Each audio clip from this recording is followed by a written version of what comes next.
Welcome to Raising the Standard. This week, we're going to switch up the format just a little bit. I'm going to be joined by a guest, and you are going to get an awesome interview with Tony DiLorenzo, one of the founders of OneExtraordinaryMarriage.com.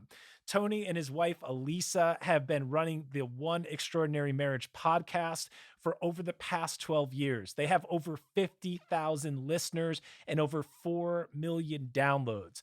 They just released their new book, The 6 Pillars of Intimacy. And within today's show, we are going to unlock the secrets of how you, as a kingdom man, can have an extraordinary marriage. Let's get into it.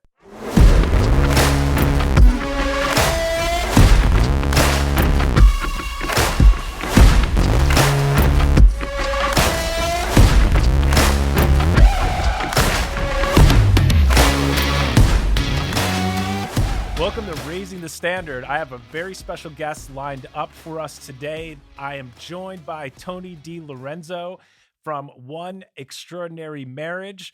Tony, welcome to the show. Hey, Josh. So great to be here with you and everybody. Awesome.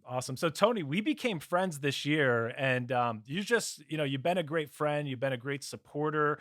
I know we met through a mutual connection. You picked up a copy of my book, The Standard, and Which I you love just and released. still read to this day. Oh, thank you so much, man. I appreciate that so much. It's just so important to have guys in your corner that support you.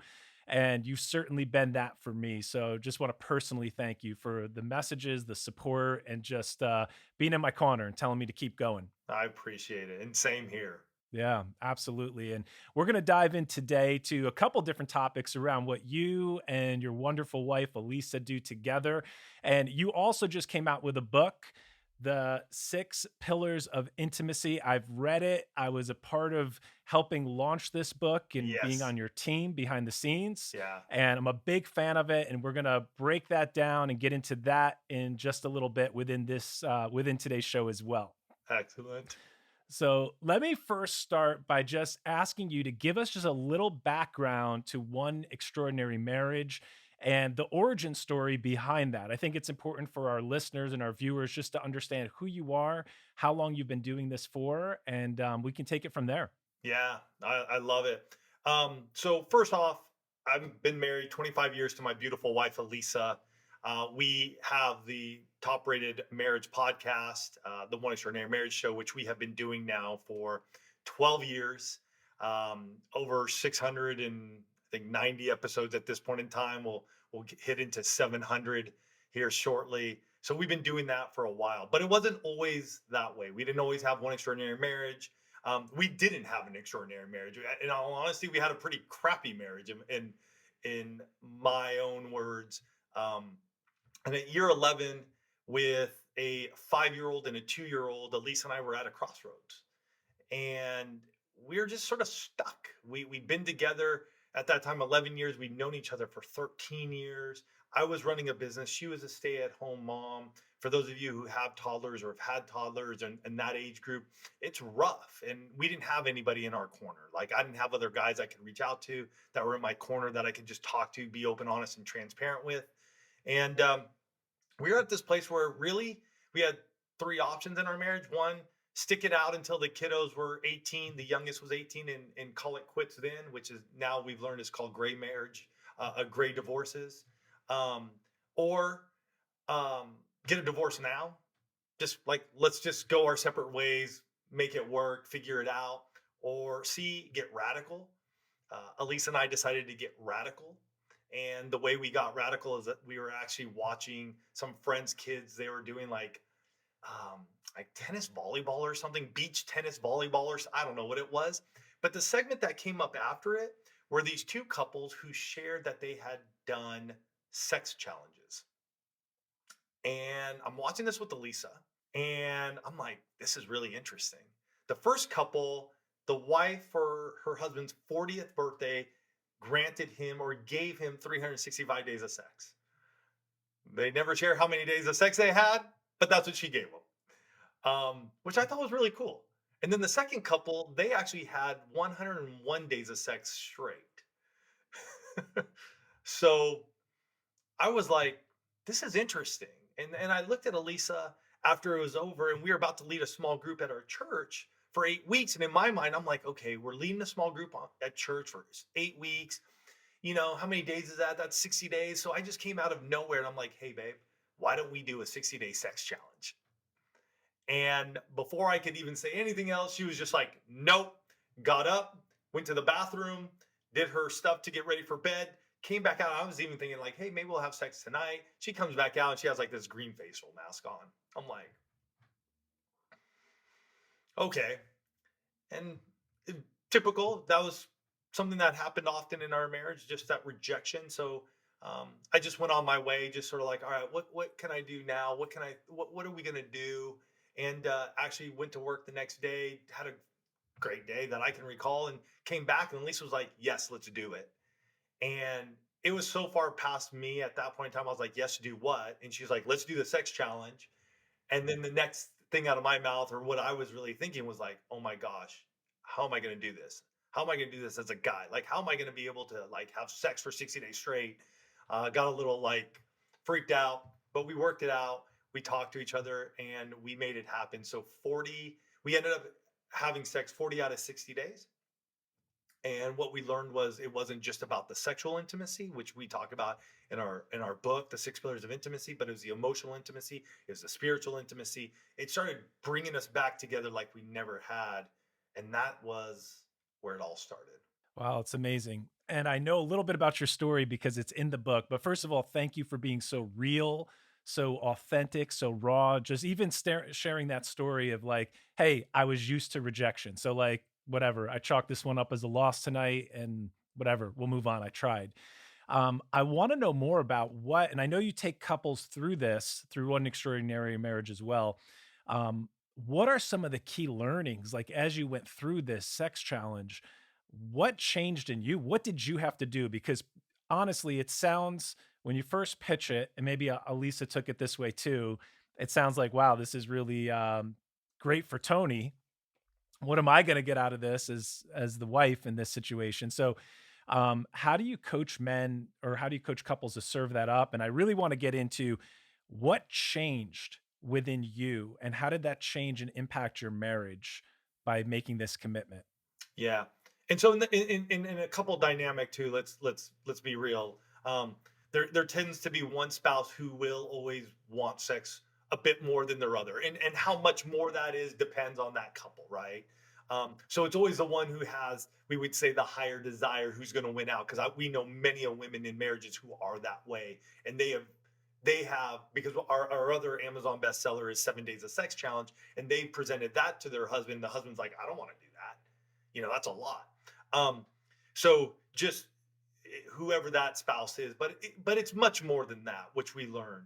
The sexual intimacy is what kept us on track. And so one of the big things that we really realized throughout the 60-day sex challenge is, one, we needed to be intentional about our marriage.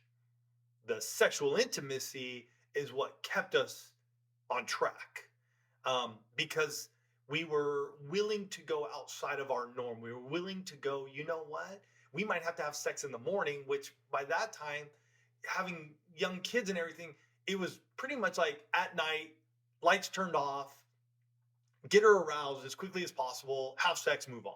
Where we realize that our emotional intimacy is also important. Like being able to talk to one another more than just, hey, what's for dinner, or who's doing the laundry, or who's putting the kids to bed. So we had to really start to look at who we are and what we were doing and the routines that we had gone into that we felt like were just, well, this is what life is. And we had to break ourselves out of it. So we really got intentional, and then we had to just take action. Like we said we were going to do it. So how are we going to make this happen for us so that way we have success? What are the expectations we're setting forth so that way at the end of this, we can come out of it and go, wow, we were successful in that. And one way we did that is we set up some parameters so that way we could be on the same page. So if one of us was sick, no go. If she was on her period, no go. If one of us was traveling, no go. For sexual intimacy, doesn't mean that we can't talk to each other, doesn't mean that we can't romance each other, just was that we weren't going to have sexual intercourse. And that really allowed us to go, okay, these are the parameters, this is how we're doing it, here we go. What's crazy though, Josh, is we did that now 14 years ago. We have many a couples in the one family who have like sent in hugs, which our hugs are testimonials, that have done like 100 days, 120 days, 150 days. I'm like, you guys are rock stars. Like I thought we did a lot. 60 days. I was like, I'm done. And so when we see couples get intentional and take action, so many things happen. Their pillars are strengthened and they are connected. Yeah. And I want to jump into the pillars. So Yep. obviously doing the sex challenge, it's not just about sex. It's about what transforms in your marriage as you go through this. And that's what I want to dive into a little bit more about. What was that transformation like for you? And what's the goal with the couples that you guys work with in terms of sex is one of the outcomes, but it's not the ultimate outcome. There's something else that happens between the couple, between the husband and the wife through this process. And I'd like to hear from your perspective, Tony, how that goes and what the goal is there. Yeah. So one of the big things I think is a misnomer that we have fallen into in marriage is that, and I hear it often, and I would say it like, I just want to be, I want intimacy in my marriage. And really, what someone is saying when they say that, or when I would even be saying that, is I want sex. And we've attached that word intimacy to sex.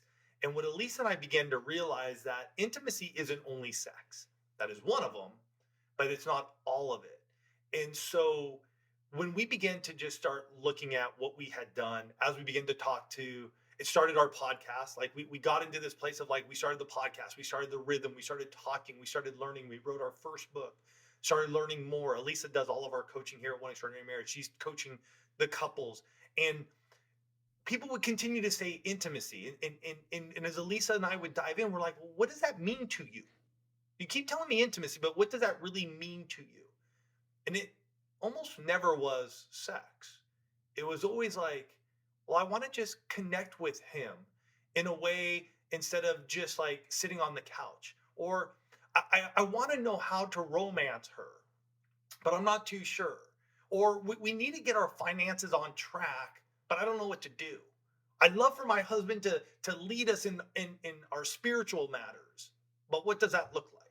And so we just started looking around and going, ah, there's a connection and a closeness that we so desire in these different areas, but it's not just sexual intimacy. Intimacy isn't just sex. It's all these six pillars, which allow us to then look at our marriage from a different perspective and then just going, I need intimacy. And our spouse just going, well, I'm not giving you sex. So good. Well, we're talking about the pillars and, you're going with this foundational pillar of emotional intimacy, which I read in the book is one of the foundational pillars of the structure. So since we're talking about it, let's just get right into it. I have the book in my hand. I have my highlighter here. I've been going through it and really taking a lot out of it, reading it slow, highlighting it, and learning so much from it as well. So why don't you just give us an overview to the six pillars for those listening that aren't familiar with this or they've never heard of your show or what this book is about? Yeah. So first one is emotional intimacy. That's our closeness connection between verbal, nonverbal communication. That happens every single day. How are we communicating ourselves to one another, verbally, non-verbally? The second pillar is physical intimacy. And this one is a closeness through physical touch, but non-sexual interaction. We Okay. really separated this out. This is something we learned over time because early on we didn't see this and we clumped it together. And we realized over time, even in ourselves, again, I've been married 25 years. There are times when I just want that physical touch that has nothing to do with sex. I want Elisa's hand, her left hand on my right knee when I'm driving down the road. So that's that physical intimacy. It's that touch, hugs, kisses, cuddling, even in bed at night, naked, whatever that may be for you guys, hugs. That sort of touch is needed in our lives. Next is your financial intimacy. And most people go, how is that intimate? Well, when we're dealing with checking savings accounts, cash coming in, cash going out, trust, life insurances, you know, college planning, our own retirement funding, man, we got to get intimate with one another around our finances, getting out of debt. What does this look like? And there is a closeness and a connection that happens around that when we're on a plan together. Next is our spiritual intimacy. How are we praying for one another? How are we praying together? Do we love worship? Do we go to church together? Do we not? Do we have even the same ideologies within maybe your Christian faith? What does that look like and how do we grow closer together? I mean, is it taking communion once a week? What does that look like for the two of you? So that way you are strengthening that pillar. Next is recreational intimacy. And this is all those dates, activities that you guys are doing. And notice I didn't say date night and I didn't say specific activities. What are the dates and activities you guys do? Some of you want to go hiking. Some of you want to go kayaking.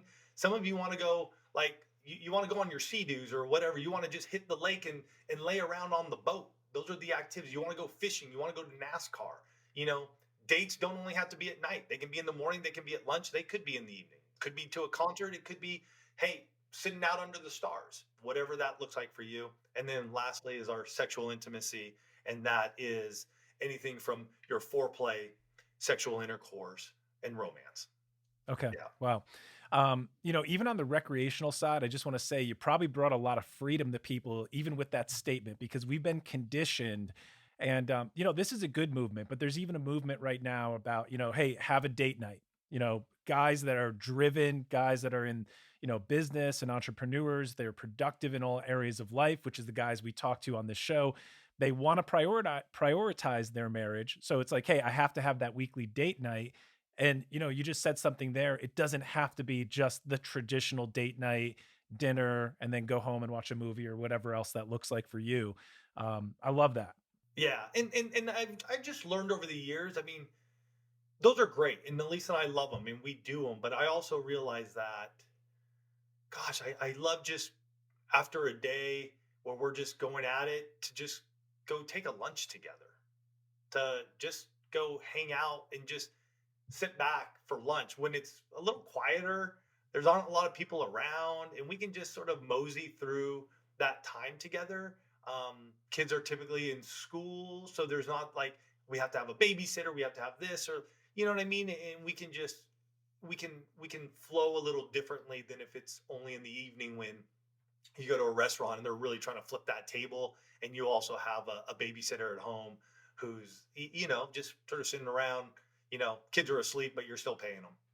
Yeah, yeah. I have the same thing in common with you. I love taking Rachel to lunch, and we use that time to architect our life, talk about our goals, how's business going, what can I do to support you, which actually leads me into another question I have for you. Since you and Alisa work so well together, and you're both working out of the home, you work on this project together. This is over 12 years. It's a podcast with over 50,000 downloads, coaching clients, Well, the no, books, 50,000 listeners. 50,000 listeners. Yeah, How this many? year, this year we'll do probably 2.5 million downloads this Wow, year. Yeah, that's and that's amazing. pre-COVID. We would have been closer to 4 million. So we're still getting back to where we were there. Yeah, yeah, you'll get it. That's awesome. Um, so Tony, as you work with Alisa day in and day out, and you work on this, and this has turned in from a passion project to a business, what's that like working with her, and how do you guys make that work? Because some spouses, they may, I don't know what your take is on this, they may not be meant to work together, or I don't know if that's a truth always, or if that's just what some people say or they hide behind that. But how do you guys make it work? And what's your take on that? So we had to find out what our strengths were, and that took some time. And there was the ebb and flow of like we would try to be in each other's lanes, and that caused a lot of friction, caused us a lot of resistance. But once we started really realizing where our lanes are, things began to go smoother. And so it took some time for us to do that. And now that we know it, it helps because Elisa is, for the most part, our content and our coach. So she does, when we're doing a new episode or we're thinking through that, she's usually thinking it. I'm helping her and we're in conversation.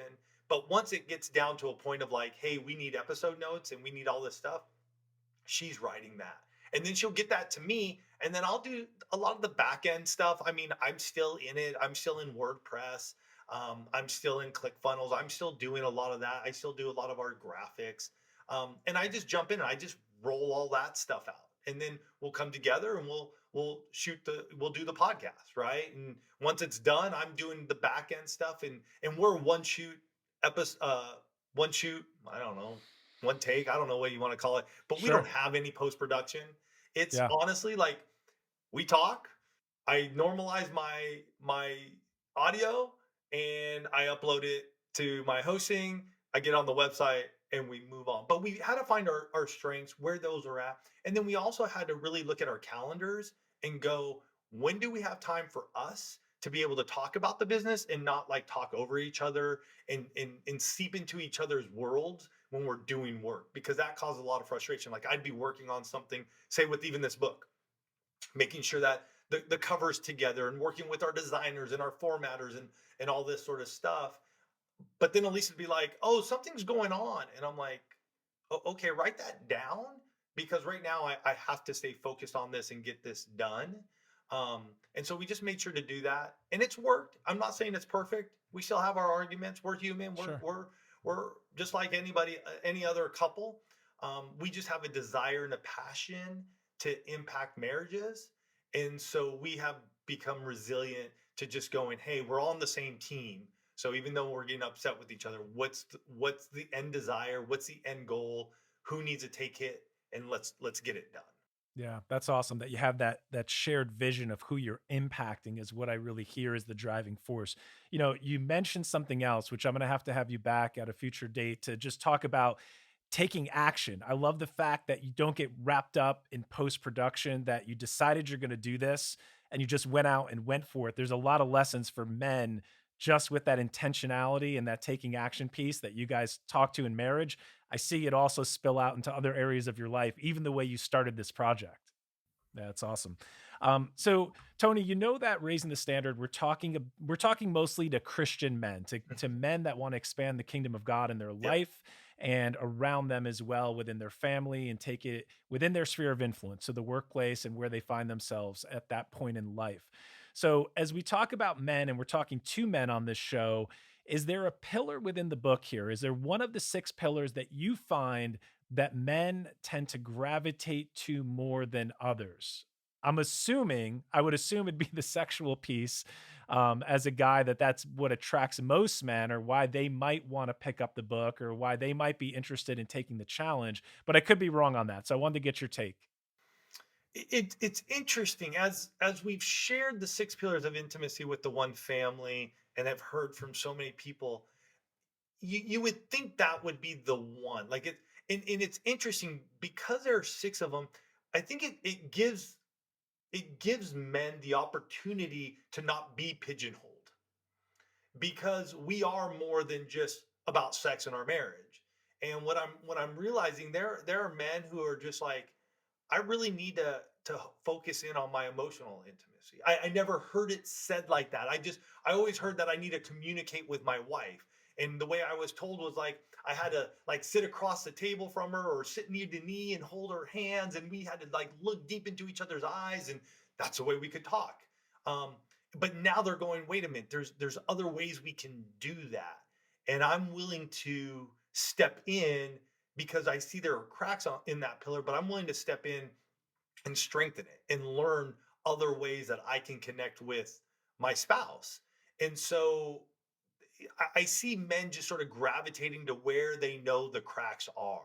And in the book, I mean, you saw it too. We have a quiz in there just to help people to go, hey, where are you? Like you may think something, but as you go through the quiz, you may start going, oh wow. And when you get the results, you look at them, you go, wow, I didn't realize that was my strongest one and that's my weakest one.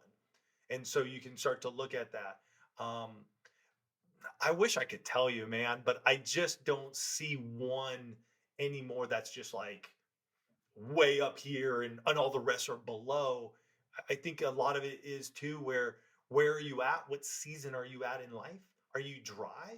Are you feeling like dry in your spiritual intimacy? Have you just sort of picked up your Bible and it's just sort of like words on a page and it's not alive to you anymore? And I see guys who are there who are like, no, I'm going to step back in. I'm going to start getting on my prayer walks, just myself, start listening to worship music. I'm going to start praying when I'm out there again. And I'm going to bring that back into my own marriage because I need to strengthen this in myself. Um, so I wish I could answer that. Maybe as the years go by and we get this out more, and more people hear from, there will be a distinction. But we definitely posted and we shared it. Emotional intimacy is the first, and sexual intimacy is the last. And we really believe those two are the ones that hold up most of the marriage. But those four in the middle are still needed, um, to strengthen and have the extraordinary marriage you desire. Yeah, that's so good. Um, yeah, I mean, I find for myself that I really was attracted to the emotional intimacy pillar. I want a deep, meaningful connection with my wife, more than just physical intimacy and some of the other things. They're all important. And I agree with you. I think it's based probably on the individual, the season of life. But there's a real foundational need within us, the way we're created for intimacy, the way we're wired for connection. Even with my kids, I have young children, and we have to look at them and make eye contact, and put my hand on their shoulder and encourage them, and just that connection piece. As humans, the way we're wired, that's so important. So I'm so glad to see that you guys led with that, and you're kind of validating what I thought, with that being one of the superstructures that hold up this house. Yeah, absolutely. As Alisa says in the book, it's the workhorse. Yeah. So let's talk a little bit more about men and how they're approaching their marriage.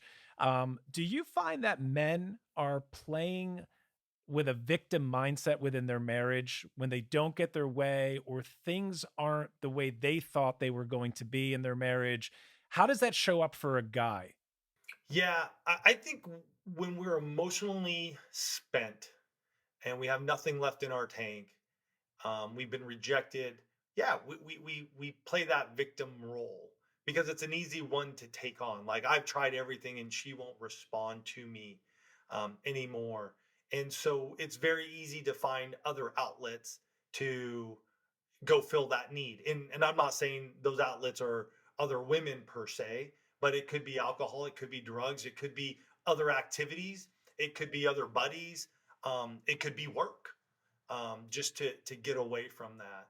But yeah, I think there is a sense at times it's like, well, I have no ability to do anything or make any change in my marriage.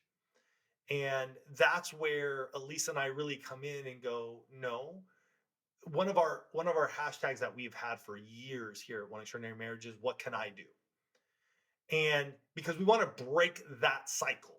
To me, it's a cycle. It's, hey, things are good, things are good, things are good, but then all of a sudden something interrupts that cycle that just snaps. And then all of a sudden we get in this cycle of like, I can't do anything right. My marriage is horrible. Everything is always horrible. And we really want to snap that by going, no, what can I do?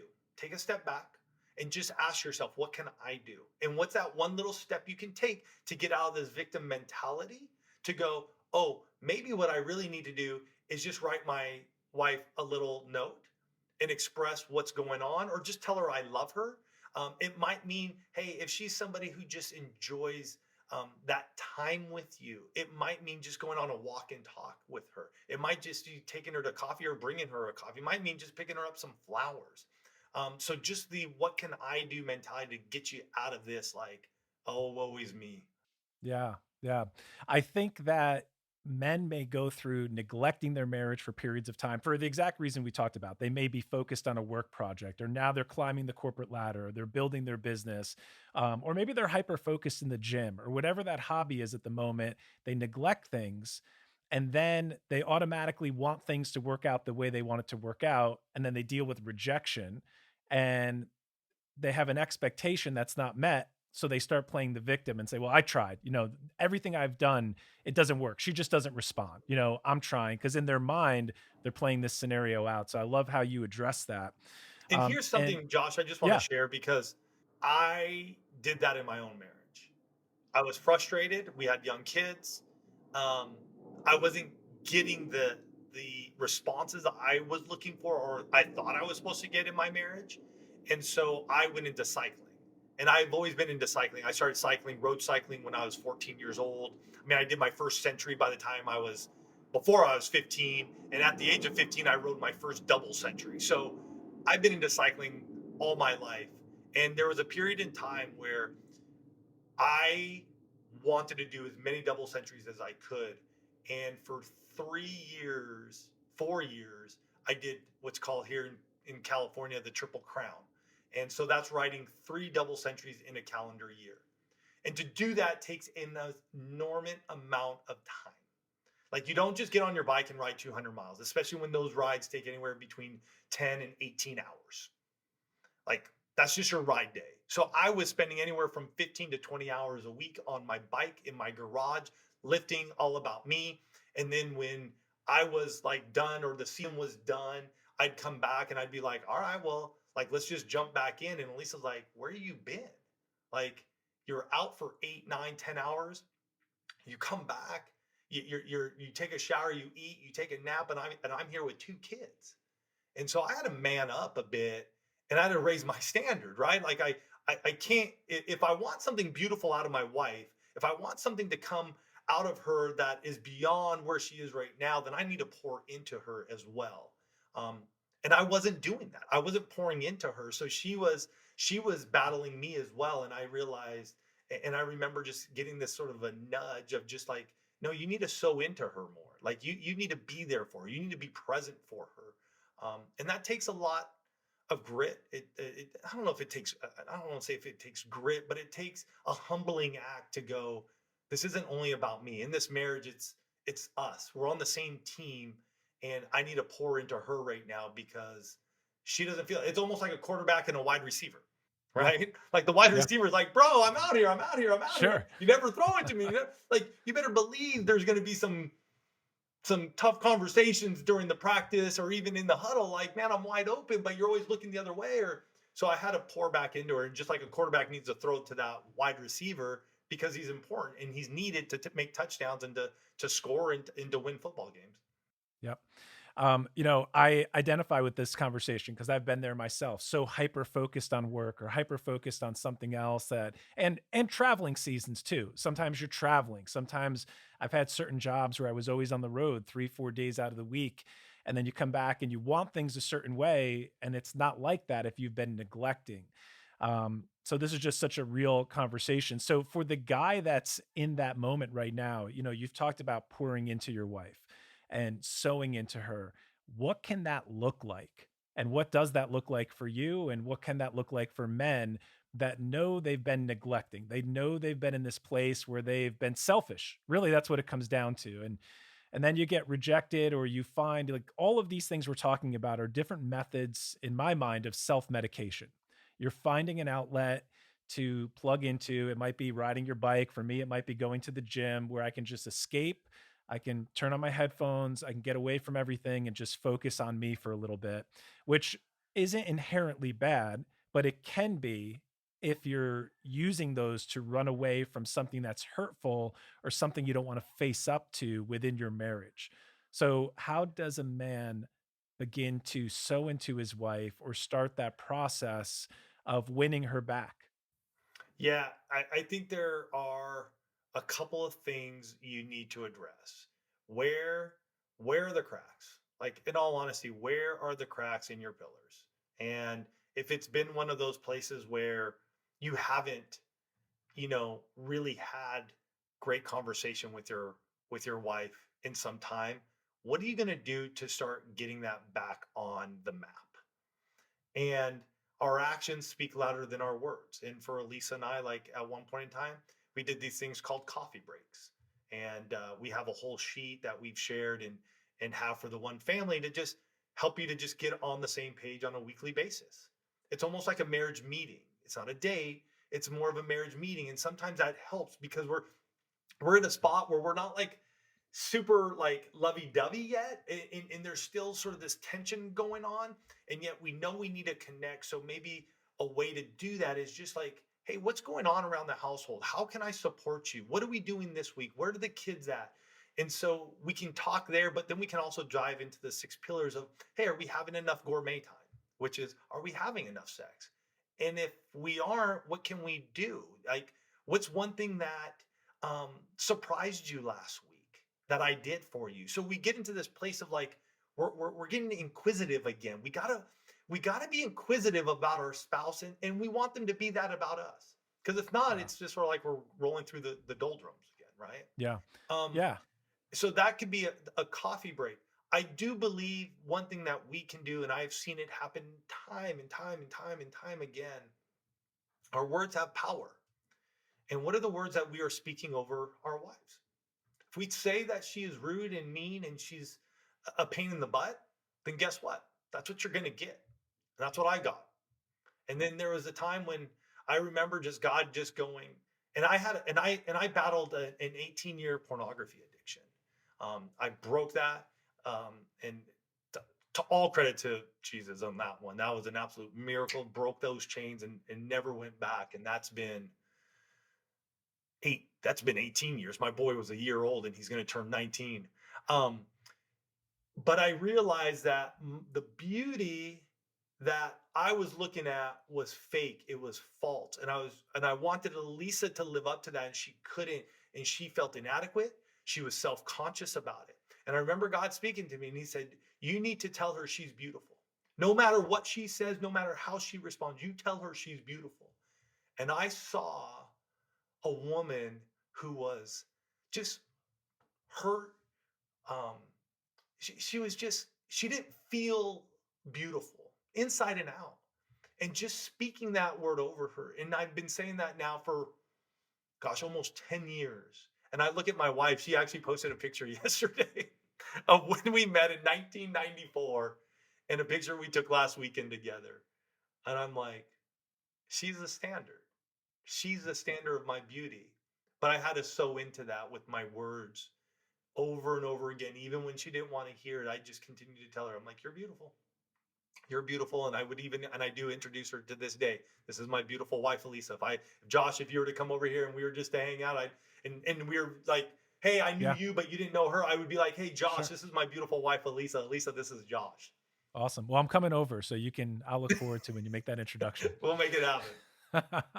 um, wow, there's so much good things there. It's this principle of deliberate practice, really, which is how we get Mhm. good at everything. And one of the things that I underlined in your book and that I hear you guys say all the time, and it applies to every area of life. So we shouldn't think that it wouldn't apply to marriage, but it's this principle of intentionality. And you said it here today, even at the beginning of the episode. You said intentionality in taking action, actually doing something. So I'll just tell you real quick. In preparation for our discussion today, I was listening to some of the episodes. I was binging One Extraordinary Marriage Show. And I'm on my way home from the gym today. And I'm like, my wife has been hustling in her business so hard this week. She's been doing amazing things. And I pulled up to the stop sign and I'm like, you know what? I'm going to send her a text. So I just told her how amazing she was. I'm proud of her. I'm thankful for her. I love her. And, it just touched her so much. It just created this emotional bond in the moment. When I got home, it was awesome. And just those things, like you're saying, sewing into your wife, pouring into her, paying attention, not getting distracted at all the cares of the world that are always in front of us as guys, really pays so many dividends in our relationship, our marriage, and just the way that we're meant and we're designed to be together is one unit, one Yeah. extraordinary marriage. Yeah. And I'm going to just say this too for guys. We go through seasons, right? We go through ups, we go through downs. In the last 4 years, I've lost my dad, an uncle, another uncle, and an aunt. Brutal. So, and every single one of those have had their own impact on my life and Elisa's life. And so the little moments that we do take like that, right? Sending a text message, taking her out for a coffee, or just sitting down, or like one of the big things I just love doing with Elisa is we go down the beach. We live here in San Diego, just going for a walk and talk. We just go to the beach. We're holding hands. We're hearing the waves. You're pouring in, and in those moments and times when things aren't where they need to be, you've built up this reservoir to be able to go right now. Like when I go through stressful times, there is an innate desire that I need more sex than we normally are having. And there's something about it that just allows me to be fully with her, and nothing else bothers me, and I want to be in that moment more, because everything else feels like it's out of control. And with her in that moment, I feel like I can just relax. Um, and so do know that Elise and I still go through our moments. We're not perfect. That's why we have the One Extraordinary Marriage Show, and we just talk about what's happening week by week, because we want you to understand that, hey, some weeks we're just flying high, but there are other weeks where it's just like, what the heck just happened? And for our ladies who have not gone through menopause, they go through a cycle. They have their period, and for them, that could be a month. That could be a monthly season. And I've even noticed it with Alisa at times where it's like, wow, we're so close. We're just, oh man, like those text messages just landed right, and she was so right on. And then 2 weeks later, I hit her up with one, and she's sort of like, thanks. I'm like, what the heck just happened? But I got to remember where Yeah. she's at, and then just go, hey, babe, what's going on? Are you about? And she's like, yeah, I am. I'm like, got it. Okay. Yeah. Yeah. Yeah. And I think even the key with the text messages and the things that we do and the special moments that we try and gift our wife with, I sent that message today and I said, it's not about what I'm getting in return. Right. I'm not doing this for an alternate reason to try and get a return on this. I'm doing it because I mean it. And if I mean it, then I'm fine with it. And if she's busy and she's having a stressful day, I get it. And if it yields a different reward, then that's amazing too. Mm-hmm. So let's talk, Tony, about specifically a man and a woman. We're obviously different. We're created different. We're made in the image and likeness of God. What's it look like for you and for men to show up in a marriage that's different than the way a woman shows up? What is the role and the responsibility of a man as he leads in his marriage? Wow. That is so. it- it's a place I think a lot of us are we're challenged with. And I think in this day and age, we as men have been knocked down, especially as married men. I feel like it's been laughed at. And so how do we lead in those times and in those places where our ladies or our wives are just sort of going like, I want you to lead, and we're not too sure how. I think the best thing is, again, what are the expectations? Let's set this thing up. Where do I want to be? Like I'm very much about protecting, providing, um, and placing my family in a spot where they feel secure. Has that always been the case? No. Has it been the case at other times? Yes. And so for myself personally, what switched for me when it came to that leading was truly diving into the Word of God and hearing what God has spoken over me, and really taking that authority and believing it, believing what He has said. Because beforehand I didn't, and I felt a little flimsy and a little clumsy, and I didn't know where I really landed. And once I really just began to sit there and go, okay, God has called me to this, and I would look at Elise and I'm like, I believe that God has called us to go this route and go this way. Where are you? Because we're partners in crime in this marriage together. And so I'm always like, as a leader, I also want to know what she's saying and what she's seeing and what she's seeing, because what she sees and what she thinks and what she's feeling are just as important for us and our family. And I believe as a leader, no matter if it's in my home or in the workplace or wherever I may be, that I want to hear the input of others, because this isn't totalitarianism here. It's a partnership. And so we come together and we go, all right, that's where we're going. Like we have vision statements. We have, like, at the beginning of every year, we'll have our vision cards. We'll set goals. We'll write on 3x5 cards what each of us are going after and what we're going together. And I think that's where I've been. And there are times when I will let her lead, though. I'm like, she's she's much more talented than me, and so I need to just like step back and just go, you got this. So I'm going to come beside you and go, you got it, because you can speak just as efficiently, if not more so, because of your standing and who you are. So I'm just here to support you. I agree with that. I love the fact that you look at Elisa like a partner. That's the way I look at Rachel as well. And, she has a unique gift mix. It's different than mine. She hears differently, she sees differently, and she's going to see things that I don't see. So it really is a partnership at the end of the day. Now, she may defer to me at times to say, okay, make the ultimate decision here. And sometimes I'll go back to her, and there's a give and take on that. But ultimately, I love that partnership where she's standing next to me, just the way you're explaining your relationship with Alisa as well. And it's not necessarily you're always in front or you're always behind. And Yeah, that's we're a big football family. My boy played football sure. for I don't know how many years. He played for a lot of years until he left for college. Um, but he was a defensive guy, and he played on the line. And so Elisa and I always look at marriage almost like that D line. Those guys work together. They need to know they have each other's back, but they're shoulder to shoulder, and they're willing to do whatever it takes to go sack that quarterback. And a lot of times, Elisa and I together will will will find that there are issues arising, and one of us starts to go at the other, and we have to remind ourselves that the problem is the problem, and it's out there. It's not her or me. We're on the same team, and we need to come up with a solution to go after that problem together. Now, how we lead in that is a bit different because of our strengths, but that for us has been huge. And just realizing that team is like, this is who we are. Like, let's stand shoulder to shoulder instead of face to face and try to box each other or battle one another. Let's come shoulder to shoulder and go after that problem together. Yep. I love that.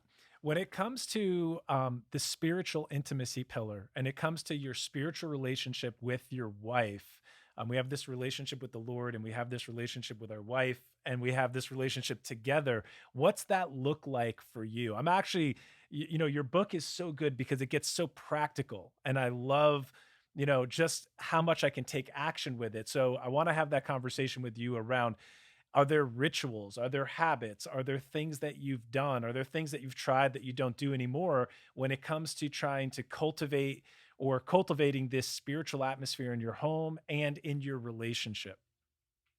Yeah, so we've done everything from, nightly devotionals, nightly Bible reading, prayer time. Um, we've done worship services together.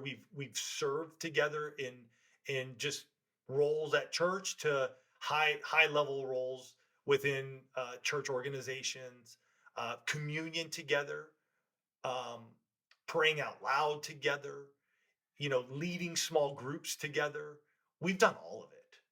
We've done all of it, and we continue to ebb and flow of where does that work for the two of us. Um, Definitely right now in this season where we're definitely in this place of praying for and being in prayer, but not together as much. I think that's an area that I'm finding for myself. Like we just talked about leading. I feel like that's an area that I need to lead better. And I just haven't. And there's some resistance. So I've been working through that, but we've come up a lot of, up against stuff. And we definitely were praying. We're all about praying. It's not happening together per se. Um, and so I am a big worshiper. I find that I can walk into a number of services where the worship just leads me into a place of just calm and peace. And it even like in that time that I'm resolving things that I need to even address with Elisa. And the service will happen and I don't even know what the heck was said. You know what I mean? I love my prayer walks. I love just going out and just listening to music and just walking and just allowing the Lord to just move me so that way that I can get in a place of peace. Um, Instead of coming for me, it's really just been shifted where I tend to be type A. I tend to be a little more controlling. I tend to want things exactly my way. And I have just had revelation after revelation that I need to step back a bit at times and listen to Elisa much more. I need to be patient with her and myself. And so that's really where I've been. Just recently, I don't know if you saw this, but our IG account got hacked. I did see Um, that. Sorry um, that happened. yeah. And that's 43,000 followers right in the middle of Wow. us releasing the book. And Wow. Definitely we were in prayer, taking communion, um, just stepping in and believing for more, but in a place of patience instead of trying to like contrive what we want to happen. Um, and that ended up taking us from when it happened to when we got it resolved was over 10 days, just over 10 days. Um, and so I felt like the two of us were just arm in arm, lockstep in our spiritual intimacy. I will also say during our 60 day sex challenge at one point in time, Alisa wasn't really into it.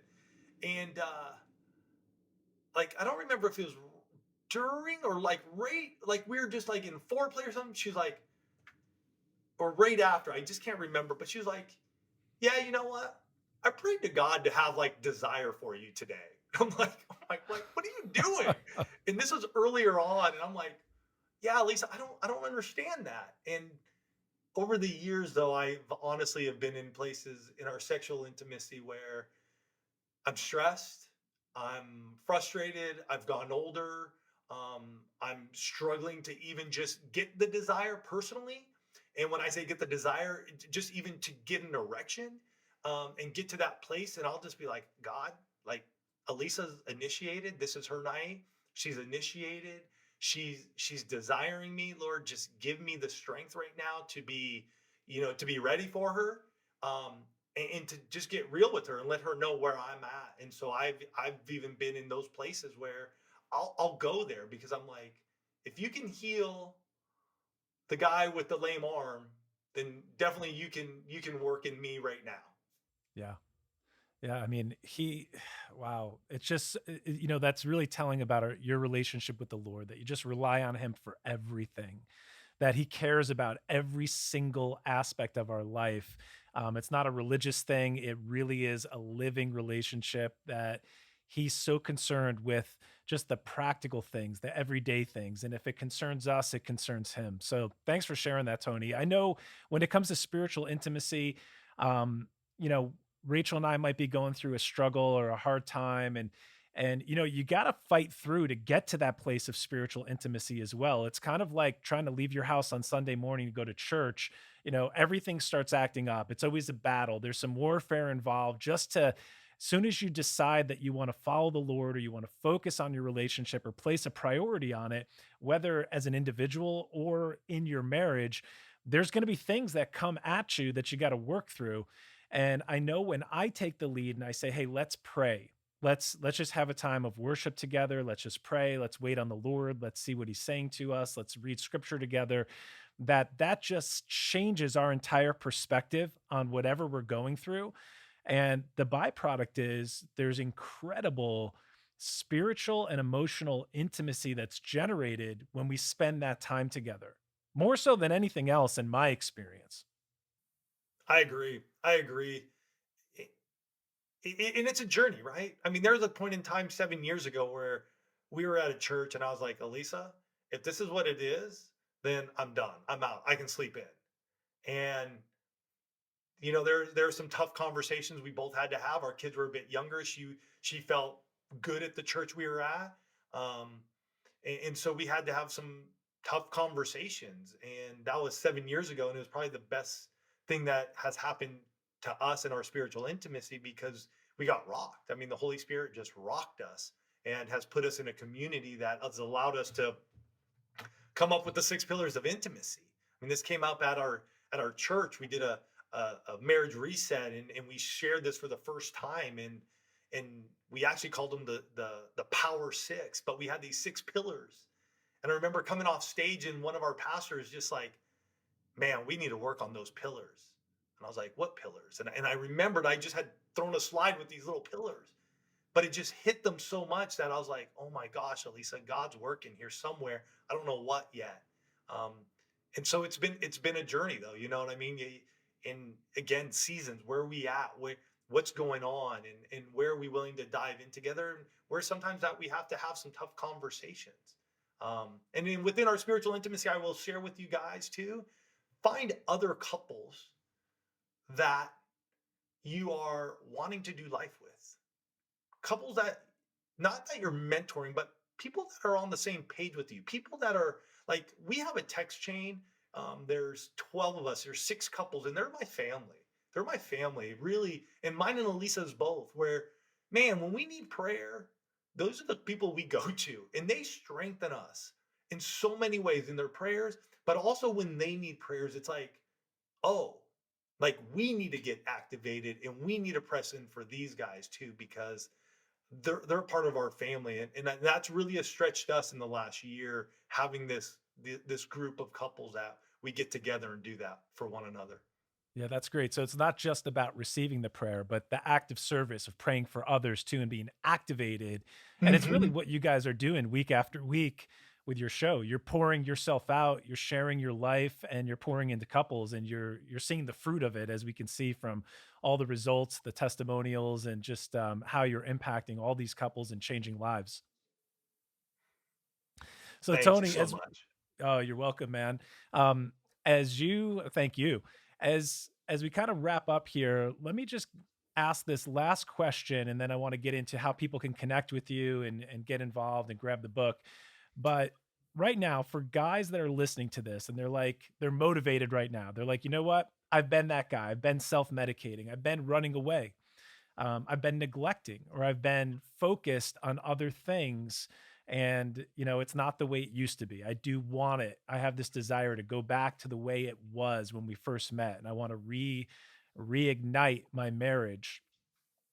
Is it possible to start that process if only one spouse, if right now, if the wife is a little turned off, or there's been some arguments in the past, she's a little bit hardened just because of neglect and because of maybe arguments and words that were exchanged? What the first question is, can a man by himself change his marriage? And what's the first initial steps he needs to take to make that happen? Yes. I'm That's going good to news. That's emphatically really good say, news. yes, you can. And I know it because prior to our interview, we do what's called Take Action Thursday on our One Family private Facebook group.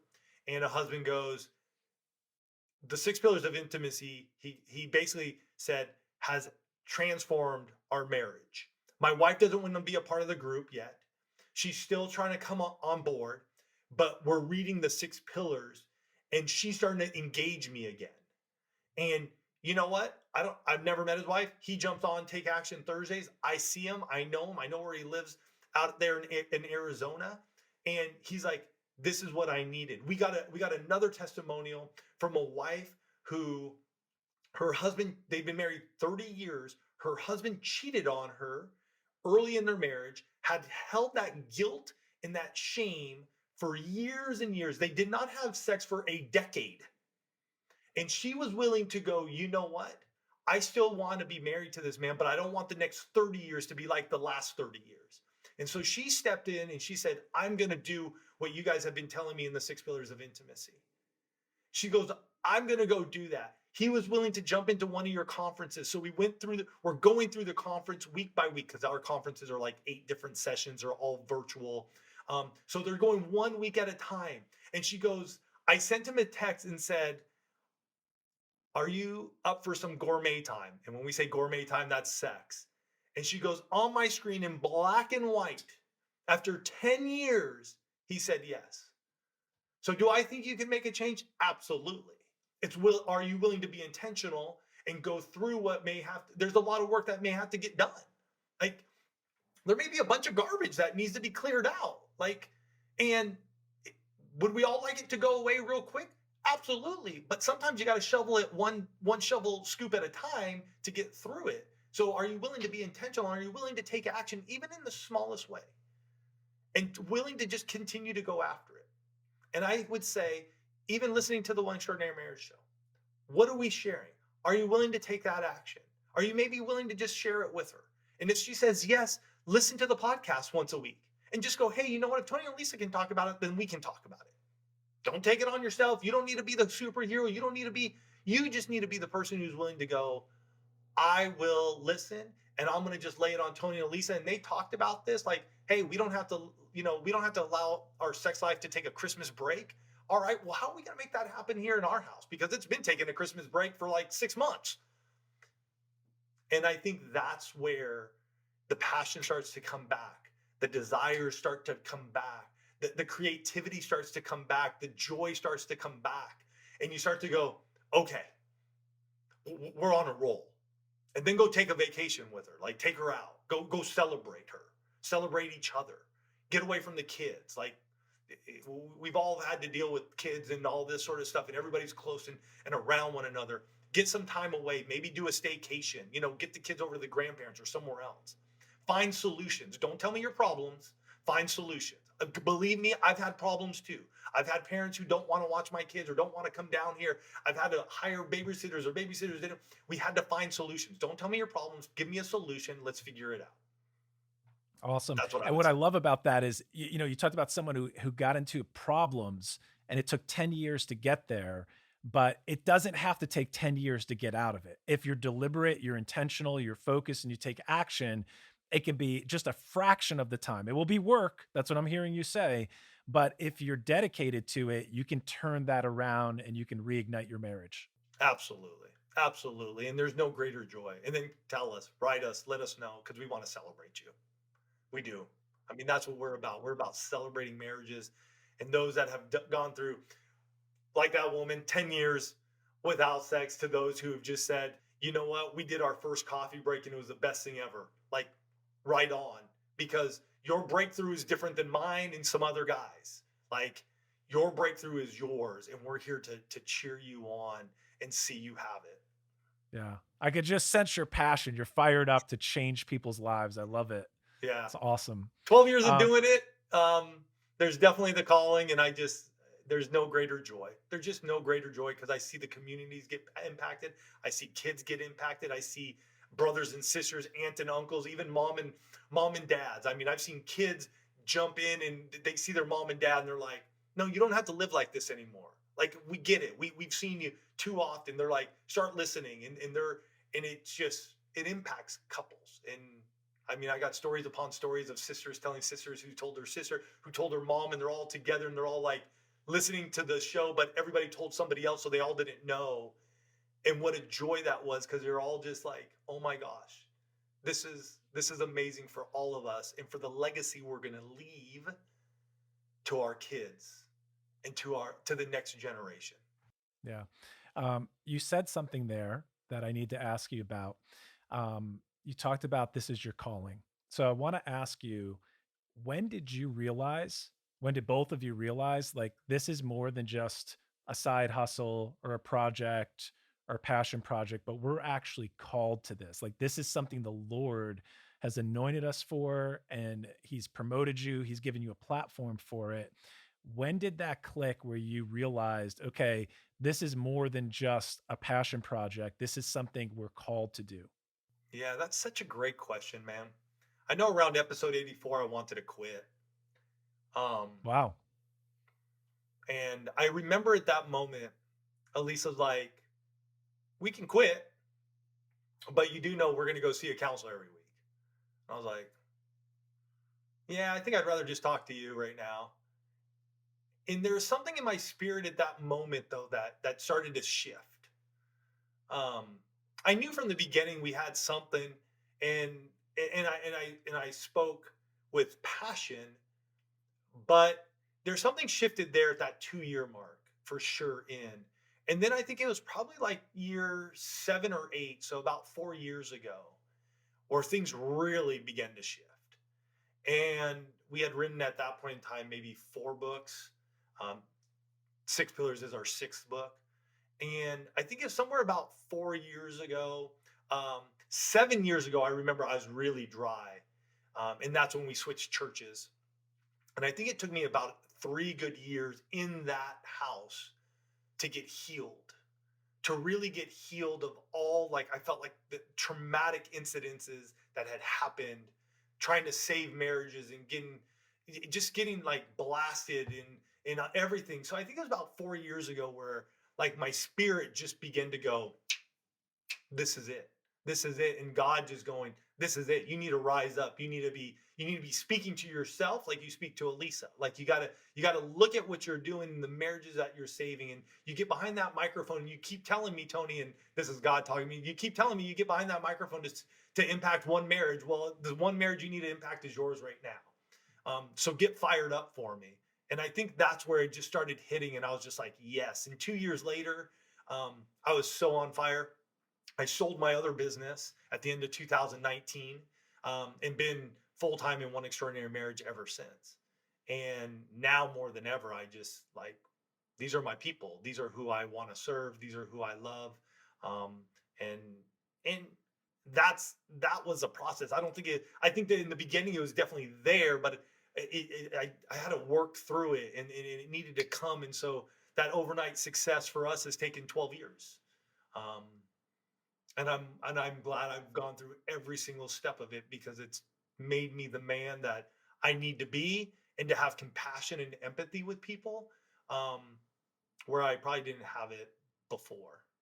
Um, so yeah, that's I can't pinpoint out like exactly, but those are just sort of those steps along my way of just going, God, you called me, so I'm here. Yeah. Um, Thanks for sharing that. I heard something there that I want to highlight for everyone listening because as men, we're looking for our calling, we're looking for our destiny, we're looking for our purpose. And especially right now, there's never been a time where you can start a side hustle or you can start a project or you can pursue a passion. There's so many tools available to us.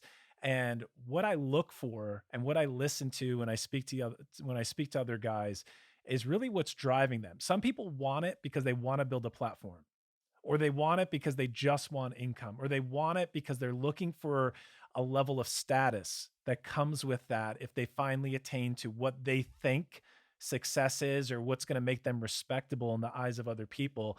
And what I'm hearing in your story, Tony, and what it's just like bleeding through our conversation is that you're so focused on the outcome and the people you're serving. And I think that's such a differentiator and it's such a key and a clue for us as men and for the guys listening as we evaluate the desires of our heart, why do we want to do what we're doing? How do I know if this desire was placed here by the Father or if it's just something in me that's, more about ego or it's more about just attaining a perception in the eyes of people around me? So I just want to, just respect you and honor you for just being so focused on the people you serve, pouring your heart into this book, into the podcasting, doing it. I know I'm sure there's weeks you're fired up, and I'm sure there's probably some weeks where you're like, okay, we got to press the record button. We committed to this.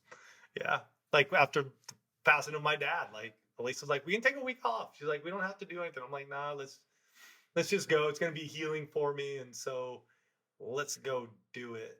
Um, yeah, and I just want to say one thing though too, because many of you guys may be listening and going, well, I want that in my marriage, and I desire that for you as well. But what is the action? I'm gonna lean into this again.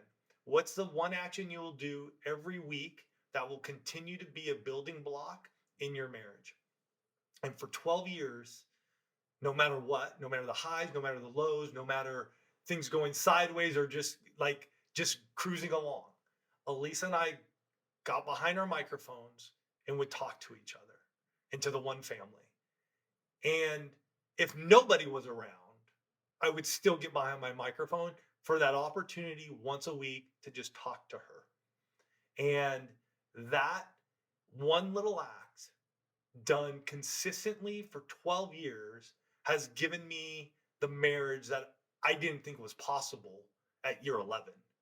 But I look at going from year 25 to year 30 to year 40 to year 50, and I go, I'm going to live and I'm going to have the most extraordinary marriage that I can possibly have and do everything I can here on earth before I say hello to our Savior. And so, what is your one action you're willing to do week in and week out that will strengthen your marriage? And little by little, you'll add more tools and build it. But what's the one thing? And for us, that has been the one thing that we've been committed to no matter what happens. Awesome. That's an awesome challenge for everyone listening to this right now. Just make your mind up and commit to what is that one thing? What's that one thing I can put into practice as I finish listening to this podcast? What can I do today as you're listening to this? What can you do to enhance, to invest, and to develop your marriage and develop the six pillars? So, Tony, I want to close out with no one wants it's such a great name for what you guys do, One Extraordinary Marriage, because who wants an ordinary marriage? Exactly. Who wants to be ordinary? So, can you close us out with your definition of what an extraordinary marriage is? And then I want you just to give us all the details of where we can connect with you, the name of the podcast, the book, the sites that you want to drop. So, men that are listening that want to take this step, they want to invest and they might want to go deeper into the one family. We want to make sure that they have all the information to do that. Yeah. What's one extraordinary marriage? An extraordinary marriage is where all six pillars of intimacy are strengthened and are strong. That's the definition. It's not just one. It's not just one little area. It's not this little thing over there. It's not just that. It's where all six pillars of intimacy are strong and you can lean upon them because they're going to hold up the house, your marriage. And with that, they're going to be there's going to be beauty to them that is just going to shine. And you're going to be now that light to others in your neighborhood, in your community, in your workplace, where they're going to be able to go, wow, Josh, like what's going on with you? And you can go, oh, you know what? The reason I can come to work the way I do is because I got an extraordinary marriage with my beautiful wife. So that's what I say is an extraordinary marriage. To find us, you can go to oneextraordinarymarriage.com. Everything is there. Obviously, if you're listening to this podcast or you're watching it, you can also search One Extraordinary Marriage Show on your favorite podcast app. We pop up on every single app that I think is out there at this point in time. Yeah. And we'll drop all the links. We'll make it easy for anyone listening or watching. So you could just click the links below in the show notes. And that'll be awesome. Tony, I love you, brother. Thanks for coming on. It's been awesome just developing a friendship with you and just investing in the guys and raising the standard today. We appreciate you. And thanks for joining us. Thank you so much, Josh. Hey guys, I wrote a book that went on to become a bestseller. It's called The Standard, Discovering Jesus as the Standard for Masculinity. I would love for you to get this. It's available on Amazon right now. But if you visit standard59.com, you can get the first chapter of the book for free. I want to give you the chapter called Jesus Has a Plan. And you need a plan as well. There's specific areas in your life that you will be attacked in. How do I know? Because Jesus was attacked in these areas as well, and there's a pattern to it.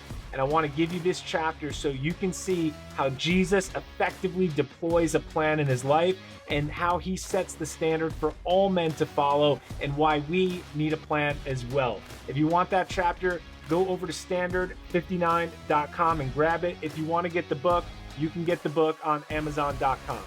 Thanks for watching today's video, and if something resonated with you, please leave a comment below. Let us know what it was. Tell us what you would like us to explore for future episodes. Go ahead, like this video, subscribe to the channel, and continue to raise the standard.